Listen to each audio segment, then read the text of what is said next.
அஸ்ஸலாமு அலைக்கும். Welcome to Shala's recipes. இன்றைக்கி என்ன ரெசிபி பார்க்க போகிறோம்னா, ரொம்ப ஹெல்த்தியான டேட்ஸையும் நட்ஸையும் வச்சு ஒரு பால் தாங்க பண்ண போகிறோம். வாங்க எப்படி செய்யலான்னு பார்க்கலாம். ஒரு கடாயில் பீனட் ஒரு கப் எடுத்துக்கோங்க. தோலை எடுத்துகிட்டு சேர்த்துக்கிறணும். அதை ஒரு 3 நிமிஷம் நல்லா ரோஸ்ட் பண்ணிடுங்க. மீடியம் ஃப்ளேமில் வச்சு நல்லா ரோஸ்ட் பண்ணிடணும். இதில் ஓட்ஸ் அரை கப் அதையும் சேர்த்து ஒரு 4 நிமிஷம் நல்லா ரோஸ்ட் பண்ணிடுங்க. இப்போ ரோஸ்ட் பண்ணியாச்சு. இப்போ இதை கம்ப்ளீட்டாக ஆற விட்டுருங்க. ஆறட்டும். ஆறினதுக்கப்புறம் ஒரு மிக்சி ஜாரில் மாற்றிக்கிடலாம்.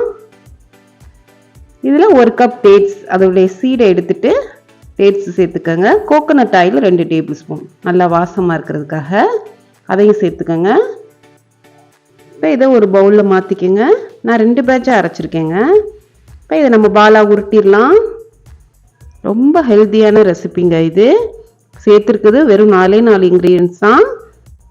ஏர்டைட் கண்டெய்னரில் நீங்கள் 1 மந்த் வரை நீங்கள் ஸ்டோர் பண்ணி வைக்கலாம். கெட்டு போகாது. ஏன்னா நம்ம எல்லாமே வறுத்து தான் அரைச்சிருக்கோம். இந்த நிலக்கடலை வாசத்தோட சாப்பிட்றதுக்கு அவ்வளோ டேஸ்ட்டாக இருக்குது. இந்த ரெசிபி உங்களுக்கு பிடிச்சிருந்துச்சுன்னா லைக் பண்ணுங்கள், ஷேர் பண்ணுங்கள், சப்ஸ்கிரைப் பண்ணுங்கள். இன்ஷால்லா நெக்ஸ்ட் வீடியோவில் பார்ப்போம். தேங்க்ஸ் ஃபார் வாட்சிங். பாய்.